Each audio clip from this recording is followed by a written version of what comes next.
যদি ভুল ট্রেনে উঠেই পড়ো তবে সামনের স্টেশনে নেমে যাও, কারণ তোমার পথ যত দীর্ঘ হবে তোমার ফেরার পথ তত কঠিন হবে। সব শিক্ষা বইয়ের পাতা থেকে নয়, কিছু শিক্ষা পরিস্থিতি আর বাস্তবতা থেকে হয়। টাকা মানুষকে বড়লোক বানাতে পারে কিন্তু ভদ্রলোক নয়। ভাঙা মোবাইল আর নষ্ট সম্পর্ক তুমি যতই মেরামত করো না কেন সেটা আর কখনোই আগের মতো সার্ভিস দিবে না।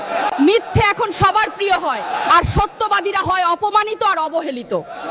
অপমানিত স্থানে কখনো দ্বিতীয়বার যাবেন না, কারণ যেখানে আপনার সম্মান নেই সেখানে আপনার না যাওয়াটাই ভালো। মিথ্যা তখনই জিতে যায় যখন সত্য বলা মানুষগুলো বোবা হয়ে যায়। চরিত্র আর ব্যবহারের যত্ন নিন। দামি পোশাক আর গাড়ি বাড়ির মালিক হলেও ভালো মানুষ হওয়া যায় নাই। কোনো কিছু না খেলে যেমন স্বাদ বোঝা যায় না, ঠিক তেমনি খারাপ সময় না এলে মানুষ চেনা যায় না। কষ্ট মানুষের সারা জীবন থাকে না, কিন্তু কষ্টের সময় মানুষের ব্যবহারগুলো সারা জীবন মনে থাকে।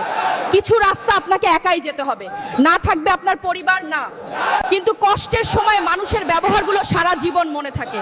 কিছু রাস্তা আপনাকে একাই যেতে হবে, না থাকবে আপনার পরিবার, না থাকবে আপনার বন্ধু বান্ধব, শুধু থাকবে আপনি আর আপনার ছায়া। মানুষের জন্য কখনো বাঁচবেন না, কারণ মানুষ বদলায়। স্রষ্টার জন্য বাঁচুন, তিনি একমাত্র অপরিবর্তনশীল। কথাগুলো ঠিক মনে হলে ভিডিওটি শেয়ার করে দিন।